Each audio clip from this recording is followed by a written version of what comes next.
Hello, magandang umaga po. Ito na naman po tayo. Ito po si Engineer Dr. Toto Bunjog Kausing. At ang ating pag-usapan po sa ngayon ay ang tinatawag na maraming mga sigalot sa ating bayan ngayon. Una na rito yung hearing ng TRICOM na parang minamadali para doon sa mga pinatawag ng mga vloggers. Ang mga vloggers kasi ngayon, aminin man ng media o hindi, ng mainstream media, siya na po ngayon ang namamayani pagdating po sa larangan ng komunikasyon para malalaman ng publiko kung ano talaga ang nangyayari at anong mga diskurso na pag-uusapan sa buong bayan. Yan na po ang namamayani sa ngayon. Tandaan niyo po, at ang matinding paniniwala ko, base sa aking nababasa, nagpapanalo po kay President Trump sa Amerika ay puro mga vloggers. Wala pong mga mainstream media halos kasi kakampi ng Democrats ang mga mainstream media. So ngayon, diyan mo makikita yan, the power of vloggers. Yan. Dito ngayon, dahil malakas ang power of vloggers, at ito po ang makikita ko na dahilan kung bakit hanggang ngayon ay malakas pa rin ang mga Duterte. Kaya para mawala yung lakas ng Duterte, nakikita ng mga kalaban, which is the side of BBM and the side of Romualdez, kaya pipigilin nila ang mga bunganga, susupili nila yung mga pagsasalita nitong mga DDS vloggers. So, yan naman ang katotohanan na hindi natin maalis. Kasi unang-una, napakarami po talaga ang mga kinuha. Mga vloggers, kung konti lang ang hindi DDS vloggers doon. Ang hindi DDS vloggers doon, yung kami sa Bunyog, si aktor na Insurrecto. Tapos yung isa, parang hindi ko kilala, si Mark Gambua, kung saan to, BBM ba to o ano. Tapos si Malo Tikia na professional PR o Public Relations Officer ay sa totoo lang ay pro Sara siya. Pero bakit siya lang ang pumunta ron? Tapos yung iba, nais ko lang dididiin bago ako didirekta na iba-vlog ko lang later on. Itong si Krisit, yung waray-waray na Chinese, si Krisit Chu, ay inimbita. Hindi naman siya vlogger. Ano bang meron na to sa, fake news ba kayo, Mr. Barbers, Mr. Dan Fernandez? Bakit nag-imbita? Sabi nyo, mga vlogger sa imbitahin nyo. Pero bakit inang imbita nyo si Krisit Laurecho? Nasumama tuloy siya sa kaso. Ni minsan, hindi pa lang nag-vlog ito. Ni minsan sa buhay niya, siya po ay editor ng Manila Bulletin. Hindi po siya vlogger. So ngayon, bakit nyo inimbita? Yan ang tanong ko dyan sa inyo. So ito, nagkaroon tuloy ng boses sila. Na marami tuloy mga waray-waray na naniniwala na talagang ang mga lahat ng itong nangyayari sa ating bayan ay pinangungunahan ay puro drawing ni Martin Romualdez at drawing ni BBM, pinsan niya. So, yan po ang nangyari dito. Anyway, kung vloggers lang mapag-usapan natin, ito po ang epektibo. Nangyari na, nakita na natin na epektibo na mekanismo para mawala sa isipan ng tao yung tinatawag na mga budget na kurakot ni BBM, at saka PhilHealth na ninakaw niyang pondo sa PhilHealth.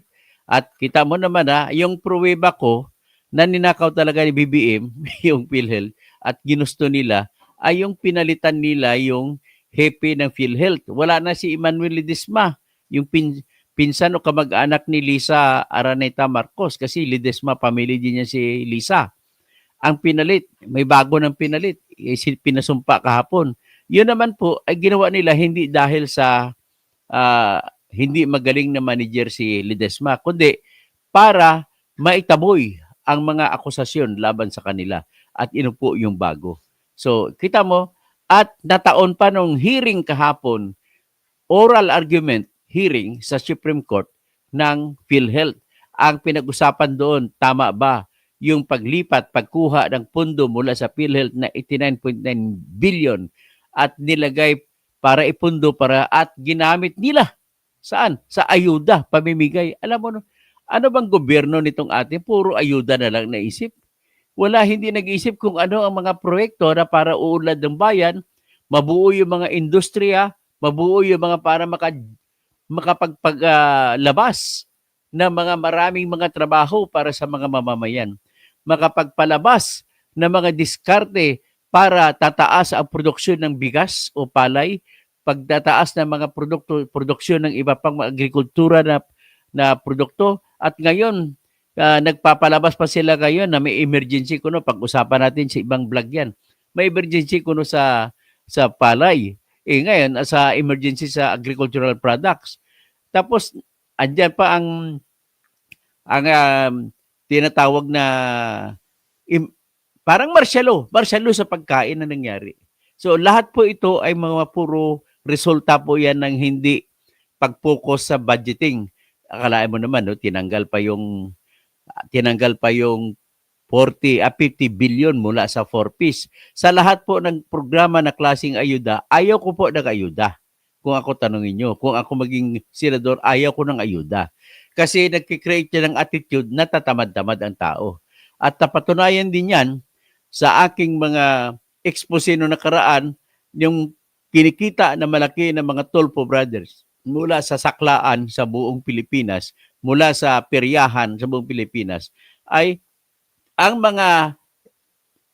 karamihan doon sa tumataya ay yung natatanggap nila ng mga ayuda mula sa 4Ps, mula sa mga AKAP ay tinataya nila po sa AX, tinataya nila sa perya at saka sa saklaan. Yun na po ang nangyayari sa mga nanay-tatay natin ngayon. Pag makatanggap ng pera, doon pumupunta sa tinatawag na sugalan. Noong araw, baka madyong-madyong pa nga eh. Pero sa ngayon, nakikita natin ay hindi lang madyong ang pinagpupuntahan ng pera ng galing sa ayuda. Kundi nakikita natin na binibigay pala ito kahit sa wedding, ganun din. Kaya antayan niyo po yung antayin niyo yung aking expose sa wedding, na-expose ko na yung STL na kung saan ay napakalaki, no? 5 million a month ang kinukuha ni Rapi Tulfo sa PCSO. At 2 million a month ang kinukuha naman ni Rapi Tulfo sa Pangasinan. Kay Cesar Kiambao niya kinukuha 2 million a month. Kay Cesar Kiambao nagbigay ng 2 million naman para kay Erwin. Nagbibigay ng 2 million a month para kay Ben Tulfo at another 2 million kay Ramon Tulfo. Ganun po katindi ang mga Tulfo brothers. Nakakatakot po. Kaya pati mga general ng pulis tiklop sa kanila. Ganun po. So ito po, lahat ito ay mga korupsyon. Nakikita natin ang pinakamatinding mukha, pinakamasamang mukha ng korupsyon sa panahon ni Bongbong ay yung budget na minaniobra nila lang todo, nagkawindang-windang. Kung saan ay pilit nilang minadali ipasa, nakalimutan nila na mayroon pang blanco ang Bicameral Conference Committee report. So, ang Bicameral Conference Committee report ay isang pinakahuling dokumento na dapat basihan para magkaroon ng tinatawag na General Appropriations Bill kung saan ay pipirma yung Speaker, ang Senate of the Philippines President, at saka yung Secretary Generals nila at saka si Bongbong Marcos.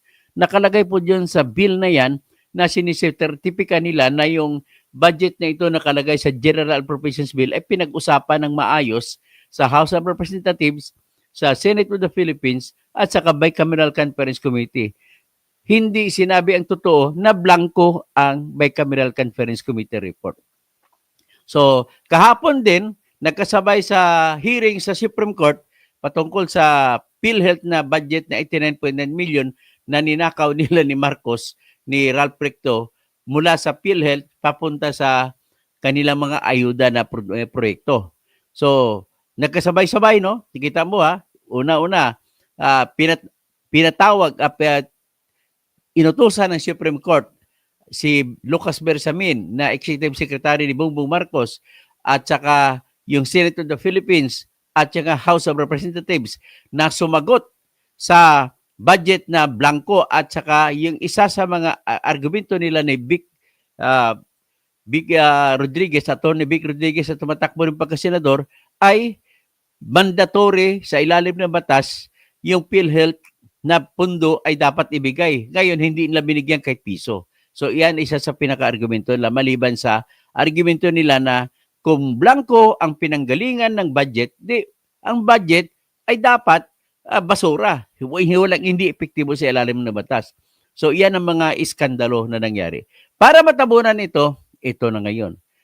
Talagang sinadya ipatuloy na tawagin sa hearing at iko-contempt ang mga vloggers na bakit ang kaming mga vlogger din hindi kami inimbita. Sa aming grupo si Attorney Insurrecto lang ang inimbita. No, sa mga vlogger na hindi didiis, si Attorney Insurrecto lang ang inimbita. So, si Attorney Libayan hindi inimbita, si Attorney Claire Castro hindi rin inimbita, si Attorney Rene Bueno hindi rin inimbita, ako hindi rin inimbita. So, hindi natin alam baka hindi kami nakikita o di kaya baliwala kami sa kanilang radar, sa kanilang mapa kaya hindi kami inimbita. So, anyway, what I see here, nakikita ko rito ay ito. Sinasadya, pinilit, kahit alanganin itong TRICOM hearing para sa mga vloggers. Kita mo nag-generate ng kontrobersya. At hindi lang ito ang hearing ang nakikita na kontrobersya, kundi nag-generate pa ito ng bagong kontrobersya nang dumulog sa Supreme Court itong mga DDS vloggers. At hiningi nila sa Supreme Court na bawalan ang House TRICOM Committee o TRI Committee na ipatawag sila sa which is I also support kasi bawal talaga para papuntahin mo vloggers tapos bagong pinapunta inanunsyo mo sa publiko na kailangan namin imbestigahan ng mga fake vloggers. Ibig sabihin, nagkaroon na ng litrato na ang lahat na pupunta pala roon ay puro fake. Di ganoon, hindi ba masama na yun? At nakita naman natin, ipa-contempt pa sana nila si Ka-Insurrecto. Gano'n. Tapos nakita, narinig natin na ito si Caraps Paduano, Mr. Contempt, ay inutusan niya yung legal department ng House of Representatives na pag-aralan, na pagsampahan ng disbarment case. Ang tawag niya disbarment. Hindi po disbarment. Ikaw naman, mali na naman ang English mo, Mr. Caraps Paduano. Disbarment, hindi po disbarment. Natatawa tuloy siya Atty. Libayan. Tapos, isa pang English nila dyan, kasama dyan si Dan Fernandez. With regards to, anong with regards to? With regard, walang S. Paano saan kayo nag-aral ng mga school? Anyway, proceed tayo. So, nag-generate ng kontrobersya. Ito pa, binabagit ko na si Crisette Chu na taga Leyte, siya po ay editor ng Manila Bulletin. Hindi pa siya minsan nag-vlog, live o nag-upload ng YouTube o ng kahit anong video na hindi pa nagawa minsan. Tapos bakit siya tinuturo? Yun pala, taga Tanawan, Leyte siya. Siya ay kalaban nila ni June Asidre na isa sa mga congressman sa party list Tingog na kung saan ang number 1 nila na congresswoman ay si Yeda Romualdez na asawa ni Martin Romualdez. So ibig sabihin si Martin Romualdez ang nag-utos sa TRICOM para imbitahan itong kalaban nila doon sa Leyte. Si Crisette Chu. Kita mo, akala ko ba mga vloggers imbitahin nyo? Bakit ang editor ng Manila Bulletin kaya inimbita nyo? Yung pala dahil lang nagsumusulat si Miss Chu sa kanyang Facebook post na mga sulat-sulat laban sa patungkol sa mga kabuktutan, kabulukan na ginagawa dyan sa Leyte, ay pinatawag siya. So ibig sabihin, klaro-klaro po, ang isa sa mga purpose nila ay patahimikin, susupilin ang tinatawag na kalayaan sa pamamahayag. Kasi ang nagpapahayag ay hindi nila gusto yung sinasabi. So ngayon, nag-generate ng controversy, natabunan tuloy yung mga boost corrupt budget yung usapin dyan. Pero hindi bali, okay na rin at nagpalabas ng Supreme Court ng utos na sumagot na kayo.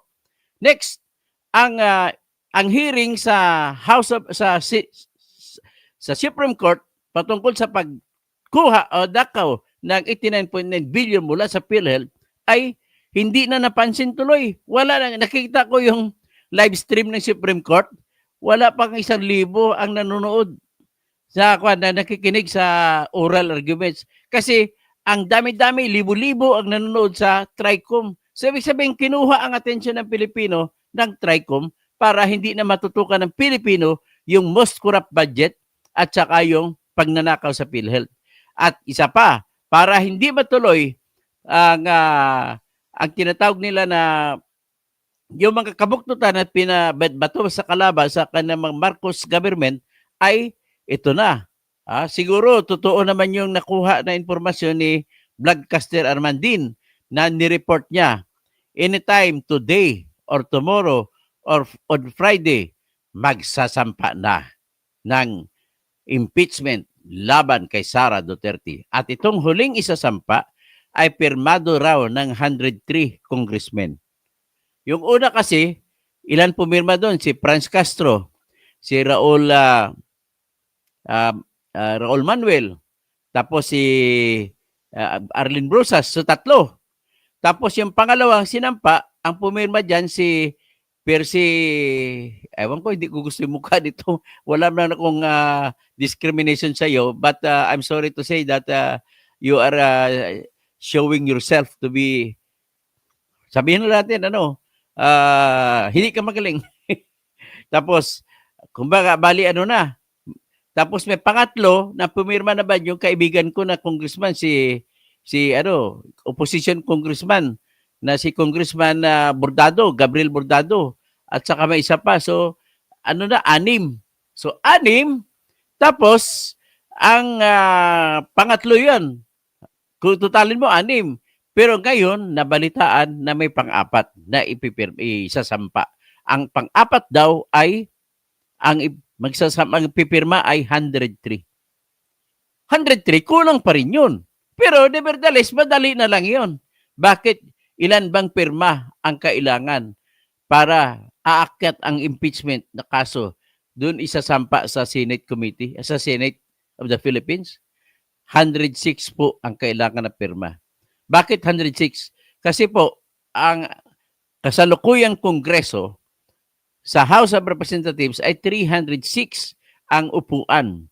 So, 306 kasama party list, kasama ang mga congressional districts congressmen. So, 316 divided by 3 is equals to 105.3. So, dahil walang tao na 0.3, gagawin mo isa. So, 106. So, dapat 106 ang pipirma. So, ngayon, may 103 na daw na pipirma, kailangan pa ng 3. So, very easy na lang makuha yan. Total, convince na lang nila yung 6 na congressman na pumirma doon sa naunang 3. Sige, join na lang kayo dito. Total, isa lang naman. Yung inyong binanggit na akusasyon, dito na yan, nasama. So, lahat, expected yan. So, more ever, sabi ko, it is more than true or truer than true itong nangyari na magsasampa ngayong week ng pang-apat na impeachment. At bakit? Di ba sabi ni Bongbong Marcos, wag na. Pero bandang huli, nagbabagong isip at mukhang nawala na sila ng takot sa Iglesia ni Cristo. Kasi unang-una kung bakit lumuhod itong mga congressmen ay dahil ayaw nila malaman ng Iglesia ni Cristo na bumoto sila sa impeachment. Ngayon, para daw hindi malaman kung sino bumoto, Viva Voce daw nila. Tapos gagawin, ganito po yung Viva Voce.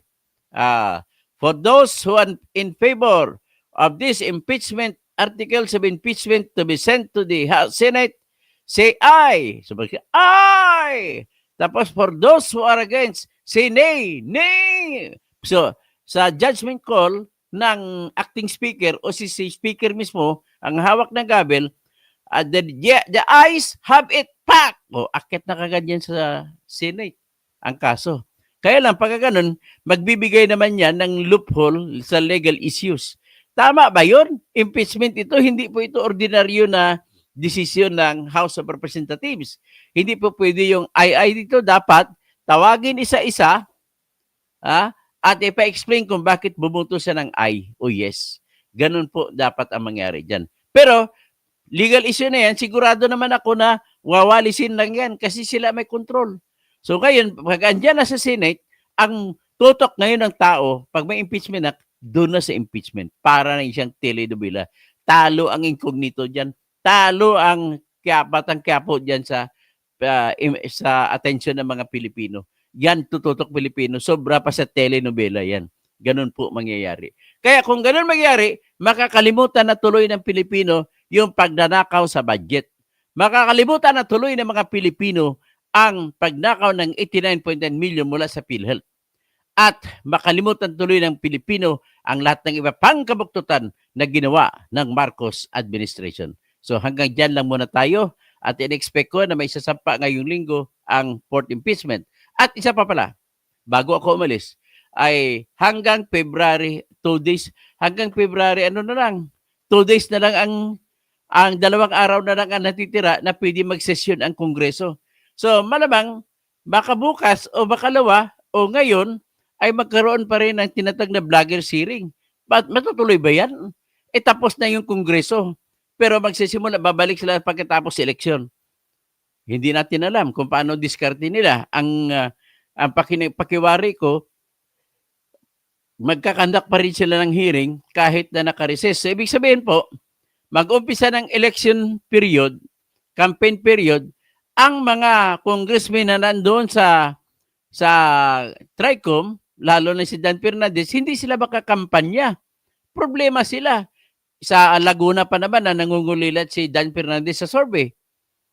Hindi natin malaman kasi namimigay ng 10,000 bawat botante doon sa kanyang speech. Dudublihin pa diya kung manalo ang anak niya na si Dondon Fernandez. At kung manalo ang kanyang vice governor ay titriplihin niya. So ganun po kabalahura. Yung mag-imbestiga ay puro naman kurakot. Paano natin malalaman kung maniniwala ang tao sa ginagawa ninyo? Pero sa akin lang, ulitin ko lang, I am looking at, hindi ako nakatingin kung sino ang DDS o sino ang BBM at sinong hindi ang neutral sa mga vlogging. Ang sa akin lang, wag na ninyong ipagpatuloy itong pagpatawag. Kasi sigurado ako na maling-mali, pagsisikil, pagsusuppress sa damdamin ng mga vloggers ang ginagawa ninyo. Dapat kasi inuutos po sa Section 4, Article 3 ng Constitution na ganito. Tagalogin ko na para hindi ito tayo mahirapan kayo makaintindi. Sinasabi sa Section 4, walang batas na maaring maipapasa sa pagsisikil o pag-regulate ng freedom of expression. Freedom is kalayaan pagpapahayag, kalayaan ng pagsasalita, kalayaan ng paglilimbag, at kalayaan sa pagrarally at kalayaan sa pagsusulat sa pamahalaan para ireklamo kung anong kanilang reklamo. Yan po ang inuutos ng Konstitusyon, hindi kayo pwedeng gumawa ng batas. So kung hindi kayo pwedeng gumawa ng batas, bawal po, hindi nyo pwedeng sabihin congressional hearing in aid of legislation. Ano bang legislation? Lawmaking, paggawa ng batas. So hindi nyo pwedeng sabihin na magsagawa kayo ng hearing para sa pagsasagawa ng makatulong sa pagsagawa ng batas. The fact na bawal kayo gumawa ng batas laban sa freedom of expression issues, malawak po yan. Malawak po yan. Hindi po yan nyo pwede gagawin. Tapos, napruweba pa, bago kayo magpatawag, inaanunsyo ni Race Barbers sa ni Dan Fernandez sa mga interviews na papatawag sila kasi gusto na masawata fake news. Ang ibig sabihin, yung mga pinatawag, mga fake news peddlers o naglalako ng fake news. At kung gano'n, siyempre, kahit sino inimbita, naglalagay ka na kagad ng pagpapahiya sa mga vlogger. So, pwede silang kakasuhan ng David suit kung hindi man pwede libel. Kasi nga, ginagawa nila, kapagyarihan nila, so hindi sila malalibel. So, nagtatago sila sa likod o sa saya ng congressional immunity. Yan po ang nangyari dyan. So, ngayon, kasama ko sa bunyog na si Atty. Insurrecto ay buti na lang hindi membro si Marcolita ng committee kaya hindi tinanggap ang kanyang motion na ipakontempt at ipakulong si Atty. Insurrecto. So ngayon, ang nangyari doon, nakikita mo talaga ang pakay nila ay maghiganti dahil nga nag-move na si Caraps Paduano na ipag-aralan, nakasuhan daw ng disbarment case. Hindi po disbarment, mali na naman English mo, Caraps. Disbarment. Kay si Trixie Angeles Cruz. So, ano pang iba, ginawa nila, napapaliwanagin, pinaliwanag sila, kung hindi magkapaliwanag na maayos, contempt na naman sila niyan lahat. Pero paano pa ngayon ito matutuloy bang contempt nila? at nasampa na sa Supreme Court. Kung ako naman ang magiging abogado nila, sasabihin ko, Your Honors, mga congressmen, hindi po kayo pwede magpatawag sa mga vloggers. Bakit po? Kasi pinangungunahan nyo, magiging subjudice na. Pinangungunahan nyo ang Supreme Court. Nagsampa na kami ng petition for certiorari sa Supreme Court. Therefore, hindi na kayo pwede mag-hearing dahil magiging subjudice, pinangungunahan nyo lang ang Supreme Court, which is bawal. Okay? So hanggang dyan na muna at magandang umaga po sa lahat.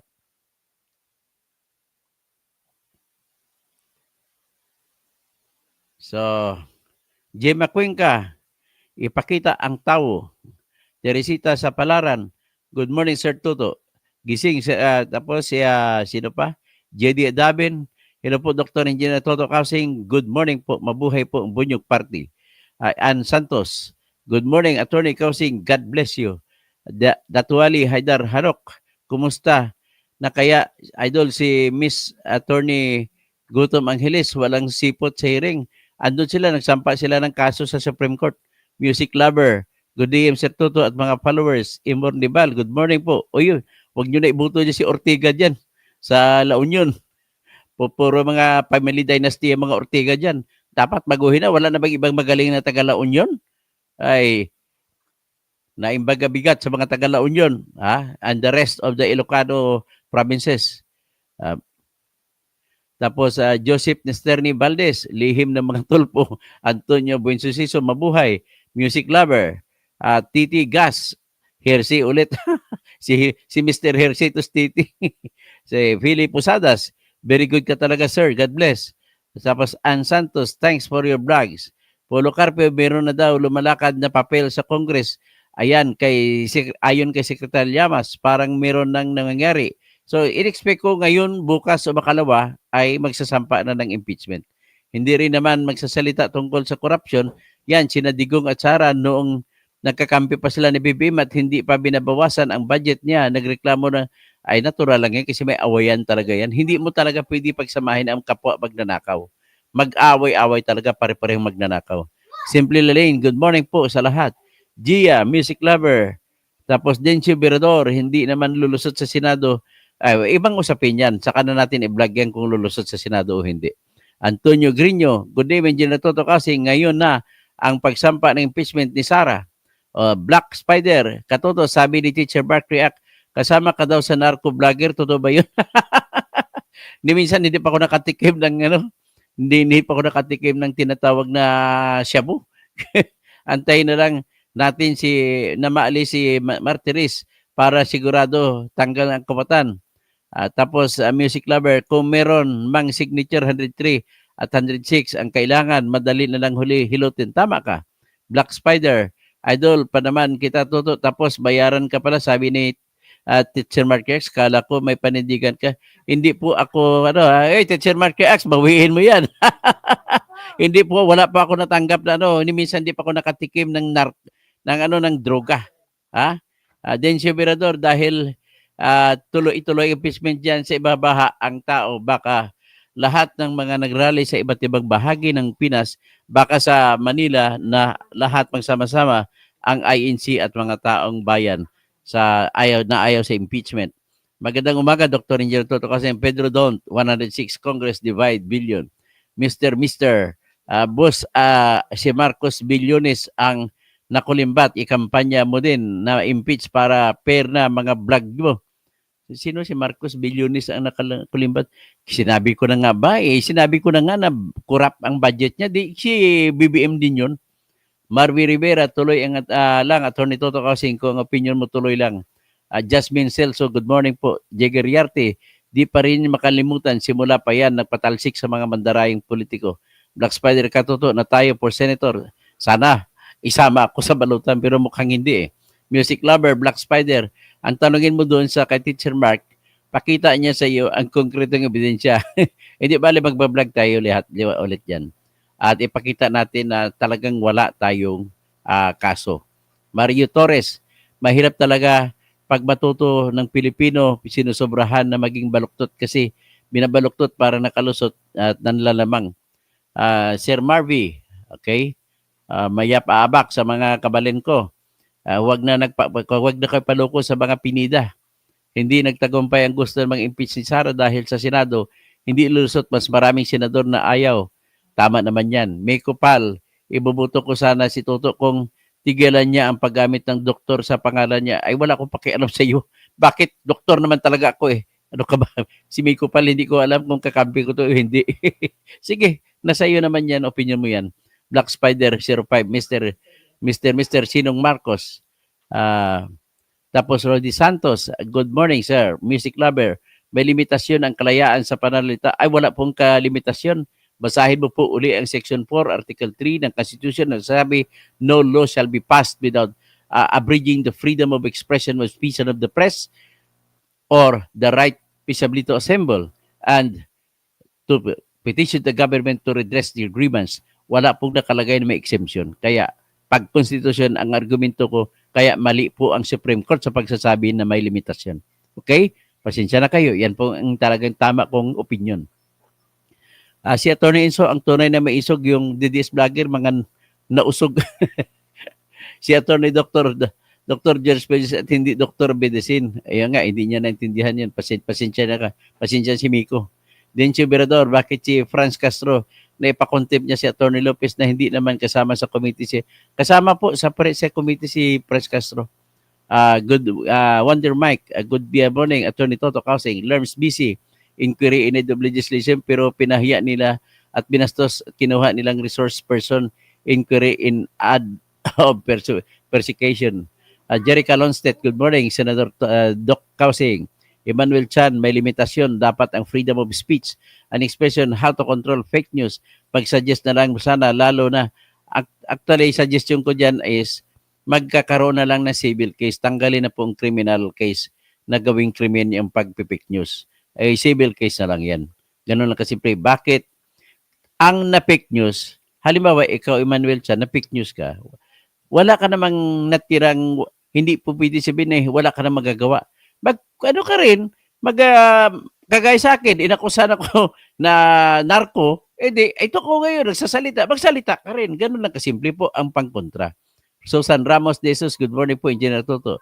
Luisita Crisostomo, tuloy, impeach never again, Duterte. So, Miko Pal, Norberto David, di lahat ng abogado, Miko Pal, siguro mas maganda pa, magtanong ka sa lahat ng abogado. Ang lahat po ng abogado ay hindi nakakuha ng doktor, na hindi nabigyan ng tinatawag na hindi nagawaran ng titulo na doktor ng kanilang school. Lahat po ay hindi lahat.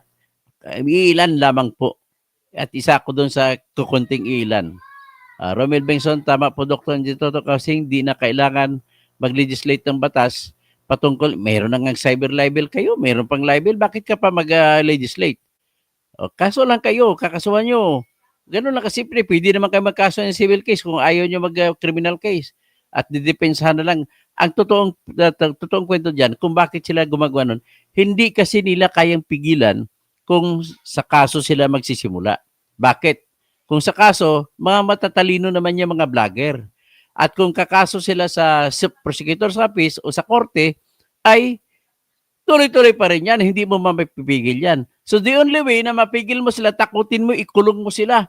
Patawag mo sa Quadcom o sa Tricom. Kaya ganun ang gusto nila gagawin. Hindi sila magsasampa ng kaso kasi hindi mangyayari. Hindi titigil ang mga vlogger kung kakasuhan mo lamang. Kita mo, ilang kaso na ba laban kay Binanat kay Banat Bay? Ang dami-dami hanggang ngayon bumabanat pa rin. Di ba? Ganun lang kasimple po. Invited ka ba sa Tricom, Dr.? Hindi po ako in-invite eh. Kaya nakikinig na lang ako sa kanila. Sigurado, Sam Daniel, good morning. Atty. Toto Kausin, Dinyo Berador. Mahirap kasi, Boss Doc. Ang iba magko-comment na paratangan ka ng narco vlogger ka hindi maganda yan. Okay lang yan. Hindi naman totoo. Kaya nga sabi na sa decision ni George Malcolm, the interest of the society and the maintenance of good government demand full discussion of public affairs. Complete liberty will be exalted. Tapos sinabi pa niyan, the bound of conscience will soothe your pain if any untrue allegations are thrown against you. So, ibig sabihin kung malinis konsensya mo, sapat na yan para ka payapa sa iyong damdamin na hindi totoo ang inakusa sa iyo. At isa pa, the performance of official function, any public officer cannot be onion-skinned with respect to criticisms on their performance. So, hindi pwede mag-onion skin itong mga congressmen. Kaya nagagalit si balat sibuyas si Barbers, balat sibuyas si si Caraps Paduano, balat sibuyas din si Congressman Atras Abante na gusto niya bibirahin niyo si Joy Cruz, si Joy de Bibre, na labaing vlogger. At saka balat sibuyas din si Marcolita. Hindi pwede magiging balat sibuyas. Okay? So, Dencio Berador, mahirap sa boss kasi, ay teka, nabasa ko na, Simply Lalaine, follower pa ako ni Teacher Mark Reacts, never siya wala pala eh. Fake news pala yun eh. Mag-email sana ako kay Teacher Mark Reacts eh. Kasi magkaibigan naman kami. Imposible naman gagawin niya, magkaibigan kami. Norberto David, Master of Management ay doktor. Ang tawag nila, search mo sa DBSU. DBU-SU. Okay? So, Tiger Lily, gandang umaga. Sir Engineer Toto at sa lahat. Music Lover, Tiger Lily.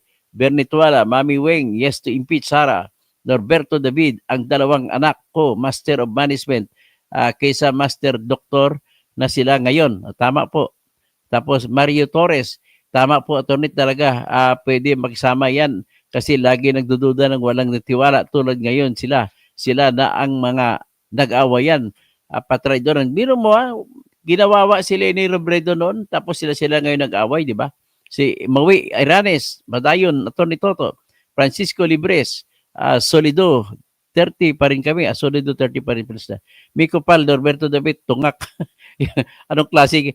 Nag-imagine lang ko kung anong klase pagkatao, Mr. Miko Pal. You do not recognize what is true and what should be the correct answer. Basahin mo. Hindi ka naman. Ayaw ko na mag-comment sa iyo. Bahala ka na kung palit-ulit lang naman ng bada. I have already said my piece.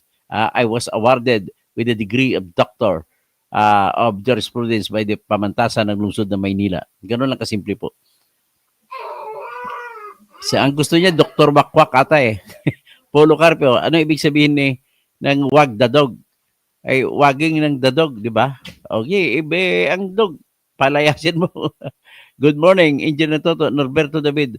Wala kang galing, makapal, sa pangalan lang, fake ka na. Ay, galit talaga to si Norberto David sa akin.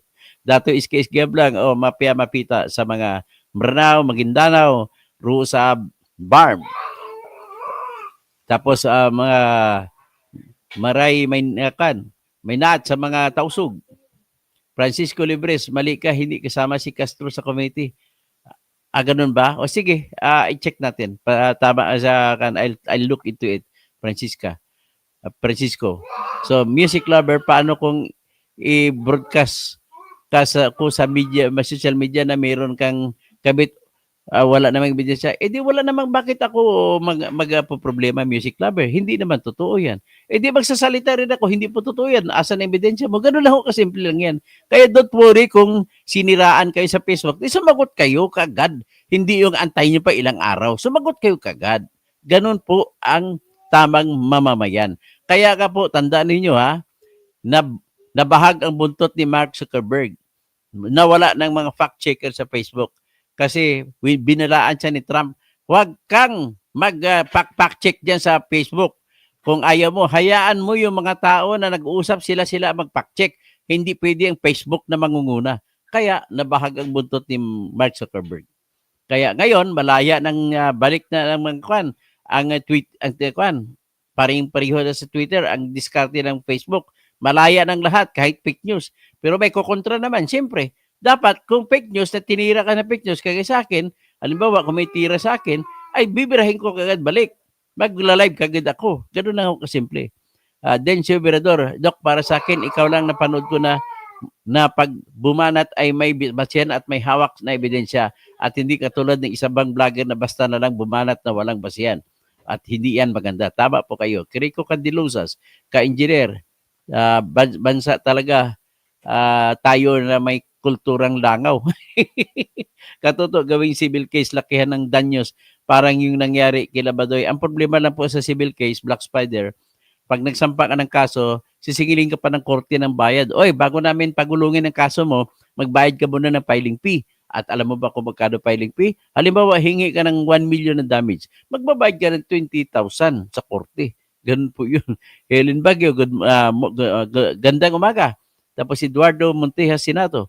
Attorney, kapag may desisyon na ang Supreme Court na unconstitutional ang budget sa 25, hindi tuloy mabibigay ang akap, ay depende. Kasi kung naibigay nila kagad, paano pa natin habulin kung naibigay na? Kaya mabilisan nilang gagawin yan. So Wonder Mike, Attorney Libayan, mga doktor, 32, o sinampa ng RTIA, dismiss.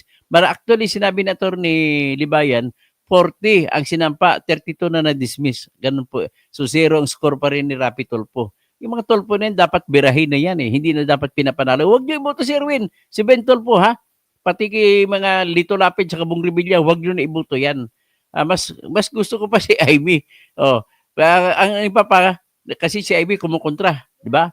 Yung iba, huwag niyo na rin iboto yung mga paulit-ulit na dyan. Wala man lang nangyari sa buhay nila. Si Pia Cayetano, si Tito Soco, si Lacson. Ano pa ba ang meron kayo na iboboto kayo ng tao na nung umupo kayo mahigit 10 taon ay wala rin nangyari at hindi nyo nagawa ng panahon na nandun kayo? Bullshit, di ba? Layers busy. Nagpasikat lang mga Tricom pero mas sumikat si Atty. So, kaya masalamat naman ako at sumikat si Atty. So, at sumikat din ang Bunyog. Agnes Diqueros, watching from Naga City, Bicol. Laban mga kabunyog. Marahay na aga sa mga Bicolano. Rogelio Tokaka Tapado, watching from Los Angeles, California. Dencio Verador, ako gusto to, subscriber ako kasi nakikita ko ang mga layunin mo sa bansa. Kaya lagi kita pinanood. Salamat po, Dencio Verador. At Pastora Raila, Shalom, the Lord Jesus hates oppression. He will judge them accordingly. David Sihas Jr., hindi member ng House of Representative Committee. Hindi ba siya member? O sige. Japi Aranti. Ibig sabihin, may anomalya ginagawa yung House of Representatives na kung si Marcolita mo, oy, hindi ka member. Pero pag si Franz Castro, okay lang. Dencio Verador, ang payo ko sa mga nagko-comment, bago kayo magsalita, yung mga basihan ay mahirap makasuhan po kayo pag lumagpas sa freedom. Okay lang yun. Freedom, I allow you kahit anong bira nyo sa akin. I will allow you in the name of freedom of the press, freedom of expression. Good morning po, engineer, watching from Mexico, Pampanga. Wow! May Kabalin, Arlene Paras, De La Cruz, busy. Attorney, pag patawag ka din ng Tricom kasi sabi ni Kong Fernandez, ipatawag din ang iba, pang vlogger, sana matawag ka din. Dapat ipatawag din nila kami na Attorney Libayan. Kenneth Calda, good morning po, Engineer Toto. At magandang umaga! Tricom, Robert Barbers, Dan Fernandez, Romeo Acop, Jinky Luistro,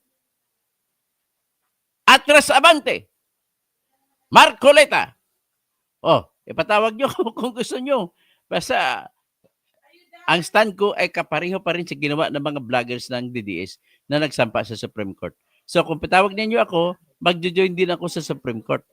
Pero pupunta ako dyan, papakita ko, and I will invoke my right against sub-judice rule. My right to sub-judice rule. So, Dencio Verador, boss, mga friend ko hanggang abroad, sinasabi ko, ibuto ka dahil alam ko mayroon po kayong magagawa. Kasabihin, salamat po. Kung hindi ako madadala ngayon, sigurado yun, magsasampa ako ng kakandidato ko pagka-president. Kakalabanin ko si Rapi Tulfo at saka si Sara Duterte at saka si Romualdez. Ganun lamang po. Kaya po mga saloobin, magko-comment, pwede na. Walang problema sa inyo. Mag-comment ka, bibirahin nyo ako, mumurahin nyo ako, akusahan nyo ako kita, no? Okay lang po sa akin yan.